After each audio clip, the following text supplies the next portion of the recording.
Hello dears, നമ്മൾ നാട്ടിൽ വന്ന എന്തിനായിരുന്നെന്ന് വല്ല ഓർമ്മയുണ്ടാ? കോലത്തിന് വേണ്ടിയിട്ട് വന്നതാട്ടാ. പക്ഷേ 2-3 ദിവസമായിട്ട് നമ്മൾ ഫുൾ ഫിഷ് കറിയും ഫിഷ് ഫ്രൈ ഒക്കെ ആയിട്ട് മൊത്തത്തിൽ അർമാദമായിരുന്നു. നാളെ ആ കോലം. ഇന്നും നാളെ നമ്മൾ പ്യുവർ വെജിറ്റേറിയൻ ആട്ടാ. നമ്മൾ രഞ്ജിൻ്റെ വീട്ടിലോട്ട് പോവാണേ. തലേന്ന് ദിവസം, കോലത്തിൻ്റെ തലേന്ന് ദിവസം വൈകിട്ട് നമ്മൾ അങ്ങോട്ട് പോവാം. ഞാനും മോനൂട്ടനും, മോനൂട്ടൻ വന്നില്ല കേട്ടോ, ഞാനും കുഞ്ഞാപ്പിയും ഏട്ടനും മാത്രമേ പോകുന്നുള്ളേ. ബുള്ളറ്റിലായതുകൊണ്ട് മോനൂട്ടനെയും കൂടെ കൊണ്ടുപോകാൻ സ്ഥലമില്ല. മോനൂട്ടനും അമ്മക്കുട്ടിയും കൂടെ അവിടെ ഇരുന്ന് കളിക്കുക. അത് ഞാൻ വന്നതും ക്യാമറ എടുക്കുന്നത് കണ്ടിട്ട് എല്ലാവരും ഓടുവാണേ. ഇതാട്ടാ രഞ്ജിയുടെ വീട്. അടിപൊളിയായിട്ട് ഡെക്കറേറ്റ് ചെയ്തിട്ടുണ്ടായിരുന്നു, നല്ല ഭംഗിയുണ്ടായിരുന്നു കാണാൻ ആ ഒരു സന്ധ്യാസമയത്ത്.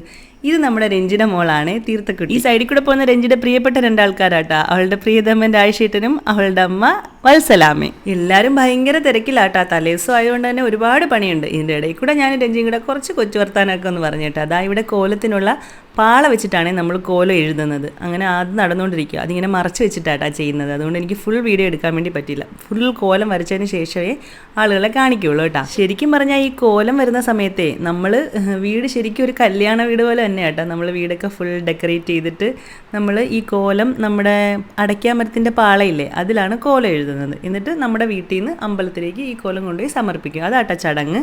ഈ കോലം നടത്തുന്ന സമയത്തെ നമുക്ക് ആരോടെങ്കിലും ദേഷ്യമോ പിണക്കോ ഒക്കെ ഉണ്ടെങ്കിലേ അതൊക്കെ ക്ഷമിച്ചിട്ട് അവരെയൊക്കെ വരെ നമ്മൾ നമ്മുടെ വീട്ടിലേക്ക് ക്ഷണിക്കണം എന്നാട്ടാ. നമുക്ക് ആരോടും ഒരു പിണക്കം ഉണ്ടാകാൻ പാടില്ല ഈ കോലം നടത്തുന്ന സമയത്ത് കേട്ടാ. നാളത്തേക്കുള്ള ഫുഡിൻ്റെ പരിപാടികളാട്ടോ ഇവിടെ നടന്നുകൊണ്ടിരിക്കുന്നത്. ഇത് രഞ്ജിയുടെ അച്ഛനും മാമനും ആണേ. അങ്ങനെ ഞങ്ങളിതാ പാചകപ്പുരയിലോട്ട് പോവാട്ടാ. ഈ ഒരു കോലം നടത്തുന്ന ദിവസം രാവിലെ തൊട്ട് നമ്മുടെ വീട്ടിൽ നിന്ന് കോലം പോകുന്നത് വരെ നമ്മുടെ വീട്ടിൽ ആരൊക്കെ വരുന്നുണ്ടോ അവർക്കെല്ലാം നമ്മൾ ഫുഡ് കൊടുക്കണം. ഇത് തീരാൻ പാടില്ല കേട്ടോ, അതാണേ നിയമം. പാചകക്കാരാണെങ്കിലേ ഈ ഒരു ദിവസം മൊത്തം ഉറക്കം ഉളച്ചിരുന്നാട്ടാ ഫുഡ് ഉണ്ടാക്കുന്നത്. ഇതാണ് പന്തൽ, ഫുഡ് കഴിക്കാൻ വേണ്ടിയിട്ടുള്ള പന്തലാട്ടോ. അത്യാവശ്യം വലിയ പന്തലാണ്. ഒരു 250 പേർക്കൊക്കെ ഒരു സമയം ഇരുന്ന് കഴിക്കാൻ പറ്റുന്ന രീതിയിലാട്ടോ ഇത് ചെയ്തിരിക്കുന്നത്. ഇങ്ങനെ ചെയ്തിട്ടും ഭയങ്കര തിരക്കായിരുന്നു കേട്ടോ കോലത്തിൻ്റെ അന്ന്. ഇവിടെ നല്ല രസമുണ്ടായിരുന്നു പന്തൽ കാണാൻ. അത്യാവശ്യം നല്ല സൗകര്യമുള്ള രീതിയിൽ അവർ അറേഞ്ച് ചെയ്തിട്ടുണ്ടായിരുന്നു. വലിയ തിക്കും തിരക്കൊന്നും വരാത്ത രീതിയിൽ മാനേജ് ചെയ്യാൻ പറ്റി കേട്ടോ. ഇതുകൊണ്ട് രഞ്ജിയുടെ റിലേറ്റീവായ ബാബു ചിറ്റപ്പനാട്ടോ പാചകത്തിൻ്റെ കരാർ ഏറ്റെടുത്തിരിക്കുന്നത്. അവളുടെ വീട്ടിൽ കഴിഞ്ഞ വർഷം കോലം നടത്തിയപ്പോഴും ബാബു ചിറ്റപ്പൻ തന്നെയായിരുന്നു ഫുഡ്. അടിപൊളി ഫുഡാണ് കേട്ടോ ഇവരുടേത്. ഇവിടെ സാമ്പാർ തിളച്ചുകൊണ്ടിരിക്കുക കേട്ടാ. എപ്പോഴും ഞാൻ പറയത്തില്ലേ എന്തിനോ വേണ്ടി തിളയ്ക്കുന്ന സാമ്പാറെന്ന്. ഇത് നമ്മുടെ നാളത്തെ കോലത്തിൻ്റെ സദ്യയ്ക്ക് വേണ്ടി തിളയ്ക്കുന്ന സാമ്പാറാട്ടാ.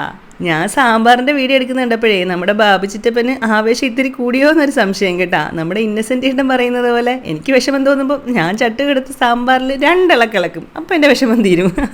ഇതിൻ്റെ ഇടയിൽ കൂടി പാചകപ്പെടുത്തി എന്തെങ്കിലും നമുക്ക് കഴിക്കാൻ കിട്ടുമോ എന്ന് ഞങ്ങളിങ്ങനെ നോക്കുന്നുണ്ടായിരുന്നു കേട്ടാ. അവസാനം രഞ്ജി പോയി കുറച്ച് ശർക്കര വരട്ടി എടുത്തുകൊണ്ട് വന്ന് ഞങ്ങളെല്ലാവരും കൂടെ അത് കഴിക്കുകയും ചെയ്തു.